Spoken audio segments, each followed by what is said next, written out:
Our energy is quite low there. Oh dear, oh dear, oh dear, oh dear. Well, hello there all you absolutely magnificent people, and welcome back to another episode of An Ecologist Plays. We talk about nature while playing games. My name is Will, we're back in Enshrouded, and boy oh boy, we've got a nice episode lined up for you. Well, somewhere during today's episode, we are going to attack a Wispwyvern, we're going to tame some goats, we're going to tame a doggie, and we may be heading over to the Blackmire Marshes. So stay tuned for some exciting developments. And first of all, what we're going to do is we are going to go and grab some goats. We're going to tame some goats. So we're first going to talk to Emily here, and we're going to make the goat food bait here. And just 10 should be enough. We've got corn cobs that we've used here. We've used plant fibers, of course. You need fiber in the diet as well. And then honey, I guess, just to sweeten it so they come to the food more easily.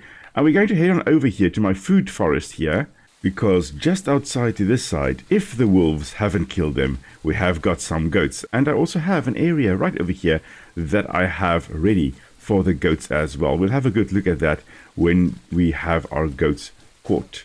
So let's head on over. There should be some goats right by the barn over here. That is a beautiful barn. We're going to just crouch closer. And then I guess see what happens when we toss one over there. Does that work? I don't think it works. I think we need to be closer. There we go. I think we have gotten that one's attention there. Yes. So now, of course, while the animal is actually... we needed to come across to the side. There we go. While the goat is eating, we can sneak closer. And all we need to do is pet it. And it becomes ours. Unfortunately, the other one over there has run away. Oh, that one is inquisitive. We're going to pick you up, just in case the wolves come around. I would like to actually save all 3 goats here. Now, goats, of course, being one of the first animals that humans actually domesticated, along with sheep, and then, of course, dogs and cats came along for the ride as well. Now, we have saved 2 of the goats. The third one, unfortunately, has run away. Not sure where it is. I do believe it is right over here somewhere. Yeah, right there. And there we go. Should be able to save this one now. And there we go. Wonderful. We now have 3 goats. And hopefully, they will be safe in our fenced area that we have made. Now, it's nighttime now. I'm going to just turn it to daytime and then we'll be back. Oh, I do just love this little food forest area that I've created here. It's quite nice. It's very pleasant to run around. Now, I have expanded this area to actually increase its size. It used to just be up to this wall over here, but it is now all the way up to this area over here that counts as part of our food forest area.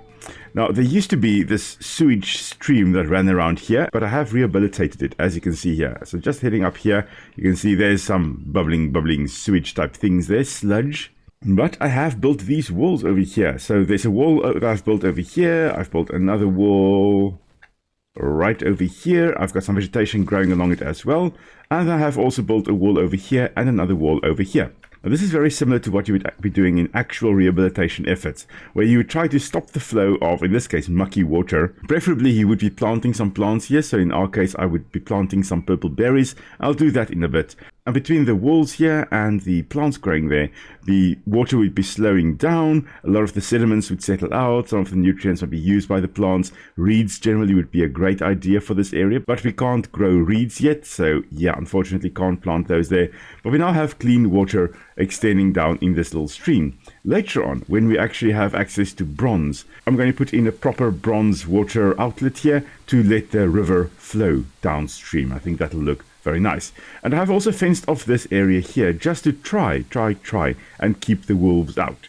And we're going to have the goats staying hopefully in this area over here. A nice little dry area for them to live in. Now, I did just realize that we don't have beds for those goats, so we're going to make some beds now. There we go, 3 beds. And we may as well grab some dog food bait as well, because that is what we're going to do next.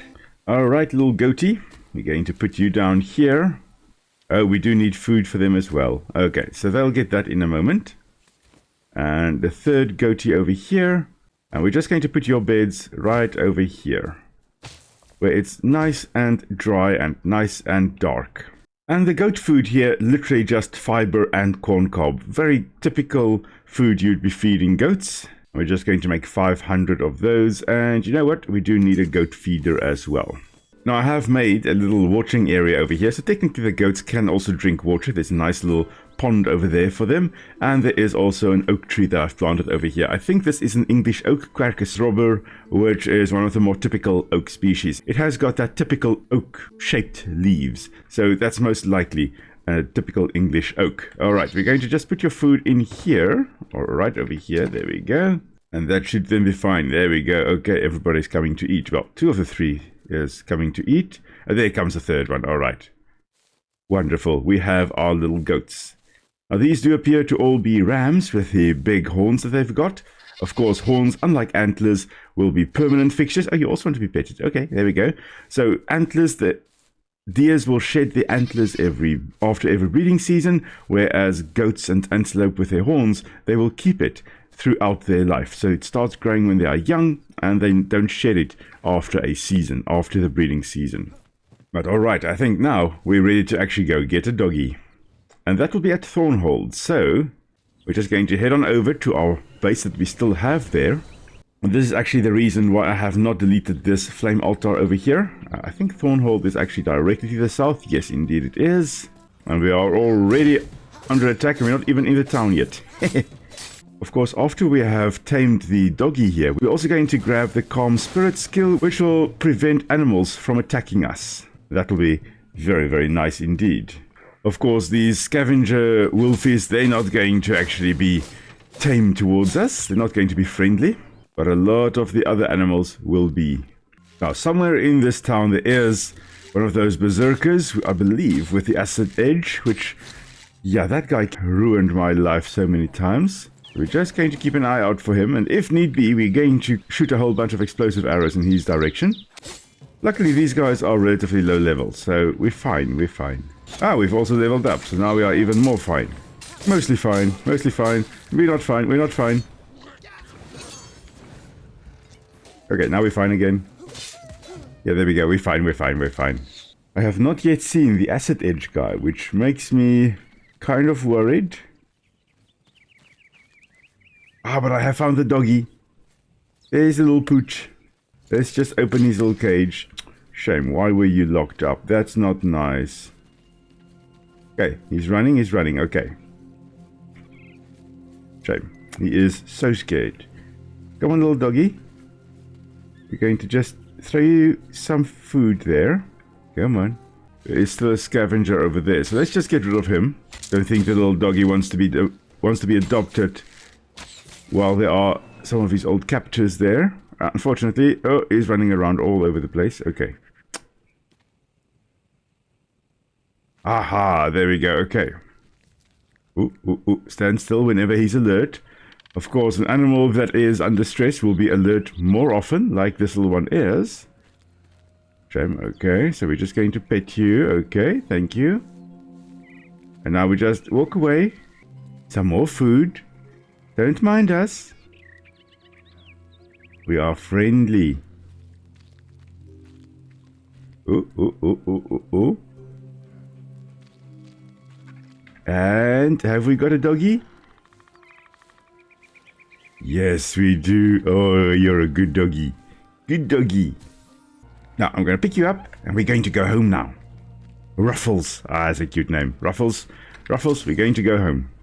So yeah, as you can see here, they fed Ruffles here meat, bones and some scraps. And Ruffles didn't eat them. Obviously, being locked up in a cage doesn't like it. And looks pretty weird for a wolf. Don't know if this is right. Keeps crying and barking at night. Just yell back, and then it stops. Shame. Poor little dog. Obviously, undergoing a whole bunch of abuse here at the hands of these scavengers. So yeah, we have now liberated him a bit.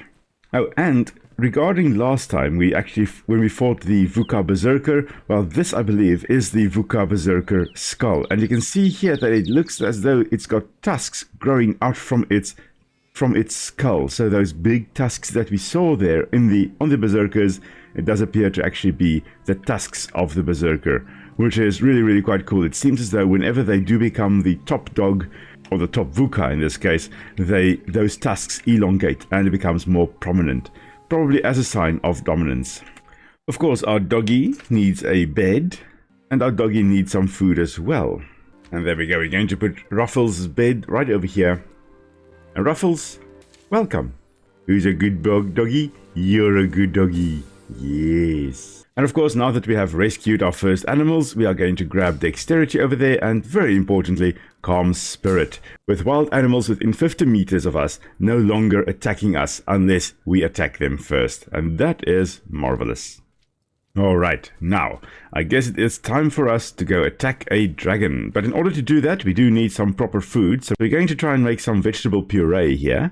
We need forest beets for that. We need a few more. And you know what? We're also going to make some popcorn over here, because the popcorn will give us stamina regen and extra melee damage, whereas the vegetable puree here will also give us stamina regen, but also range damage, which is very, very important. We have still got chamomile tea, which will also give us health regen and extra stamina. We just need to go grab some forest beets, and we're going to do that here at the food forest.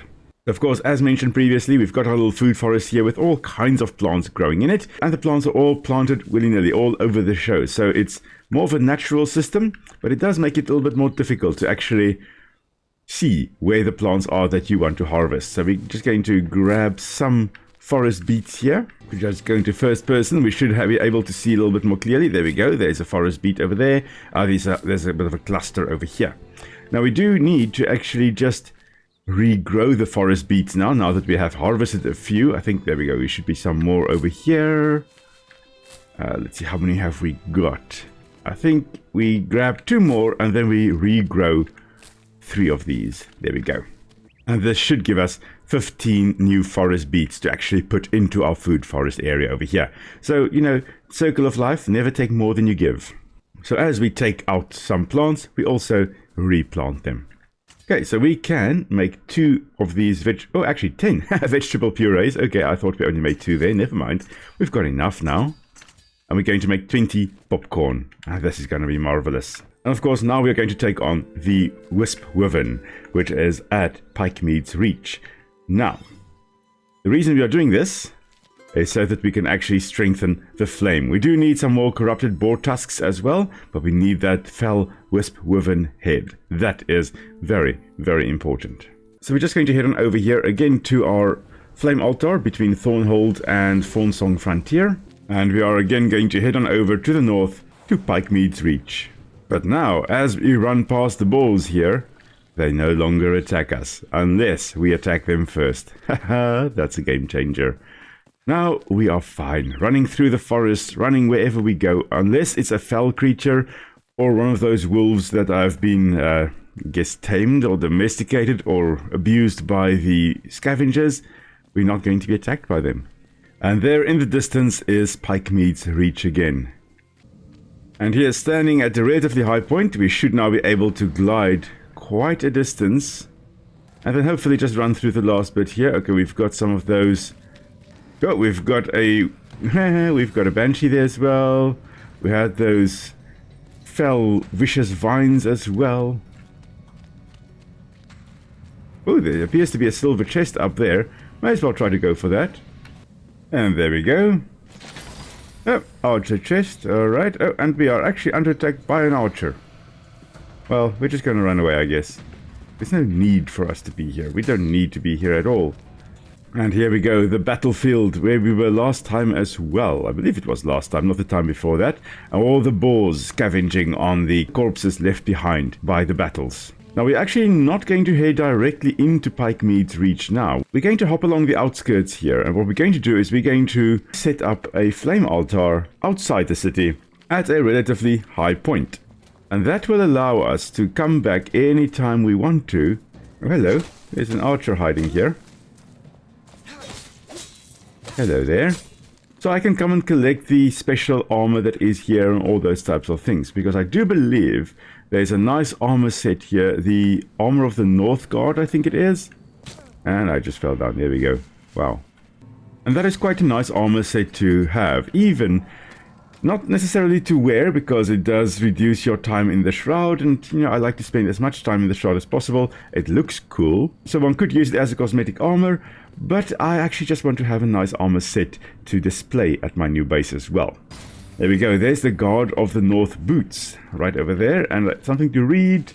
And it seems that the city was under attack by Vorgoth, which is, I believe, the brother of Queen Yasmina that was leading one of the caravans. Alright, I think this is a good spot to place down the flame altar. Yeah, right over there. Now we can travel here anytime we want to, like for example when it is daytime. Alrighty, it is morning again, so this means we are going to go take on a dragon or Wispwyvern. Now there are of course a few other things to also do here in Pikemeade's Reach. There is, for example, I think there's a shroud root around here somewhere, at least one. There's also a plushie one can grab over there. Of course, we are just going to eat our popcorn, although, you know, that only lasts like 5 minutes. That's alright. We're just going to drink and eat a few things. Okay, let's see how this goes.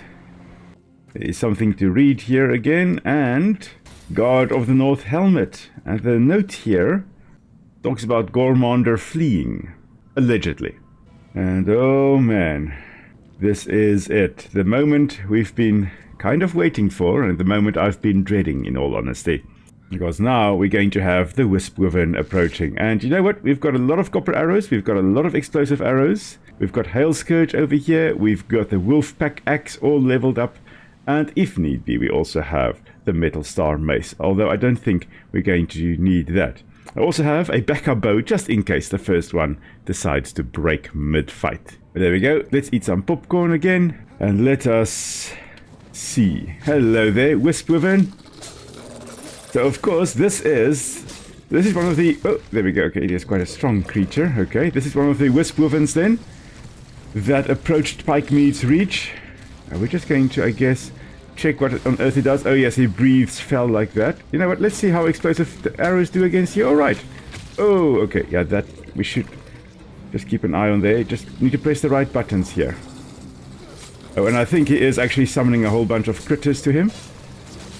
So we're just going to attack his Achilles heel, which I'm guessing is kind of his weak spot. And we're just going to keep on moving as he shoots those things down. He's probably going to jump at us now, or breath. The fell breath, okay.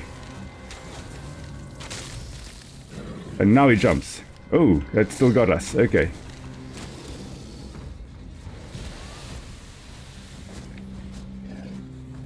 He does lunge quite a bit. Oh, I think he is again summoning creatures to him, so we're just going to use the time to attack.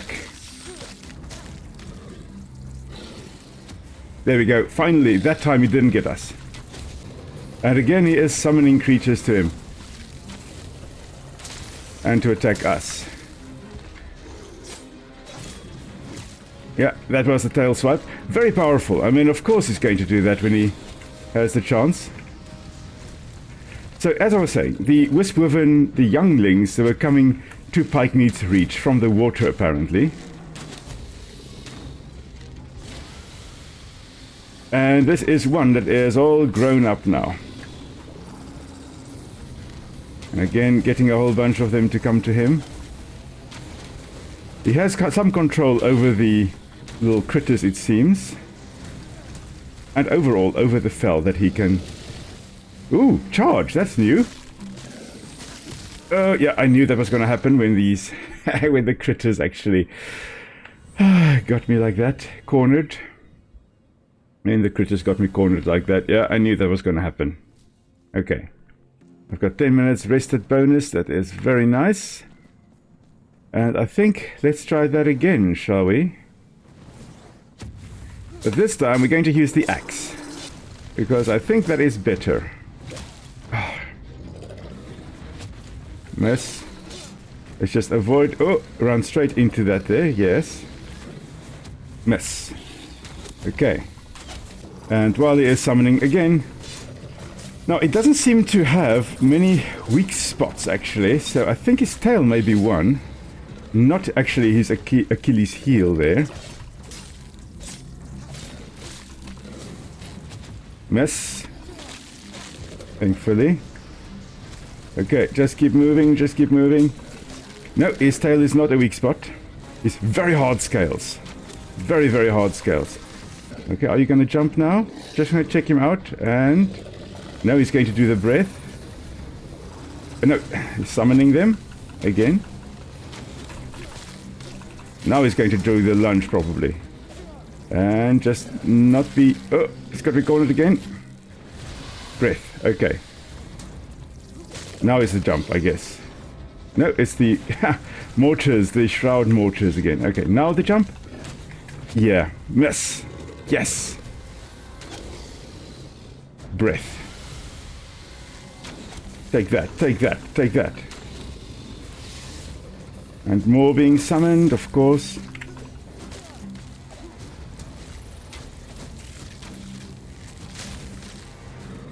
Jump. Haha. Mortars. Jump. There we go. Interesting that he does that shroud breath rather than the typical flame breath we associate with dragons. Makes sense, he is a creature of the shroud after all. And the shroud mortars again also kind of makes sense there thematically. And the jump, very strong hind legs. There we go, of course using it to jump at us. Point is, we must remain active here. We must keep on moving. Just keep moving. Just keep moving. Unless he is, you know, summoning these critters, in which case we can afford to actually stand still a bit and shoot at him. Oh, you know, that was my bad there. I do wonder, yeah, the copper arrows are not doing better against him.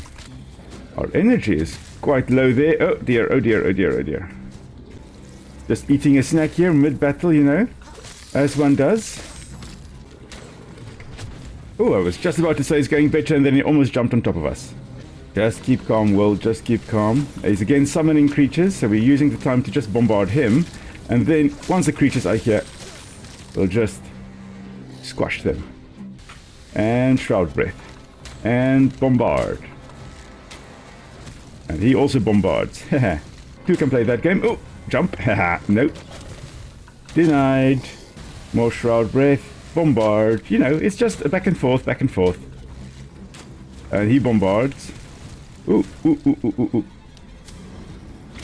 Ooh, that was a bad one. I jumped straight into that. Oof, that was a bad one. Again. And again summoning. Oh, the critters to him. Oh, the critters to him.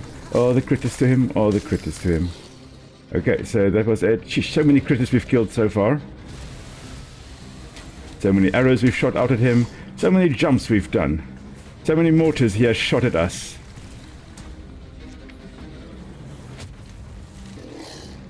Mortars. Alright, just keep moving, just keep moving. Breath. Not sure whether he damages his... He does not damage his own kind, unfortunately. Let's just regain our stamina here. Unfortunately, our stamina is kind of kaput. Shroud mortars. I hate those. I don't like those at all. Oh, that's a jump. Just in time. Oh, and he's gone. He's gone. He is gone, and we are officially wet as well. So that was like perfect timing. Now, if only we could pick up all the critter parts lying all over the show here. Because look at that. Strewn all over the place. Alright, so let's talk Wispwyvern, shall we? Extremely powerful tale. Now, I'm guessing that when the Wyverns arrived, when the Wispwyverns arrived here at Pikemeade's Reach, they were very small, and they were not as well armored as they are now. So this is now an adult, I do believe. I don't think they get bigger than this. And now, just in case the corpse despawns, let's grab the most important things here. So the Commander's Ring, I think that is Commander Cyrus's ring. So I think Commander Cyrus was actually eaten by the Wispwyvern, because Commander Cyrus, I do believe, was in the city when it got attacked by the Wispwyvern. Some interesting horns on the top here, most likely used in territorial fights. I mean, we only have one Wispwyvern in the game overall. So most likely, they start out being social as young wormlings, and then as they get older, they then decide, oh, right, this has been fun, but no, we are going to go our separate ways, we are going to become territorial. And then they most likely use those horns on the top of their head there to fight with other individuals to establish their territories. So they have got some teeth there. Of course, they are carnivorous. They've got, I think, well-developed eyes. It did track our movements quite well. They also most likely have a very well-developed olfactory lobe, or a sense of smell is most likely very well-developed. Now, overall, extremely well-armored. A very spiky tail over here, so the scales elongated, forming very similar to the Thagomizer or the spikes of a Stegosaurus, although not quite spikes. These are just massive hardened scales. I don't think the tail can be chopped off, unlike some of the creatures in the Monster Hunter series, for example. The tail is most likely not that weak. It is also very much shroud infused, this wormling here. You can see the blue veins running all along here. Wherever the scales, it seems, are parting, it seems as though the shroud is actually shining through there. Oh, but this is marvelous. We have officially defeated it. Alright, and now that we have the key to the pike, we can go in here anytime we want to. And going around to the top here, we've got a nice golden chest with a royal cosmetic armor set. Of course, there are a whole bunch of other things you can also do here in Pikemeade's Reach. I'm going to do that mostly off-screen. Things like getting the complete set of the Northgard armor. I'm going to do all of that largely off-screen. What I'm going to do on-screen next time is actually find Ramon Jones, or at least what is left of him, and see whether I can perhaps get the alchemist's assistant, because I do believe they are also in the city here. But this has been fun. Thank you very much, everyone, for joining me on a little adventure here. I'll be back on Tuesday with a bit of Star Rupture, the new game released by Creepy Jar, the developers of Green Hell. We're going to go and see what happens on Arcadia 7 in that game there. And then next Friday, I will be back with a bit more of Enshrouded, and then we are going to head on over to the Blackmire Marshes and hopefully get the Bard, Valerie, as well. So if you've got any questions, please pop them down in the comments below. If you enjoyed the video, please do give it a nice thumbs up. And until next time, thank you for joining, everybody. Stay safe. I'll see you all soon. Cheers!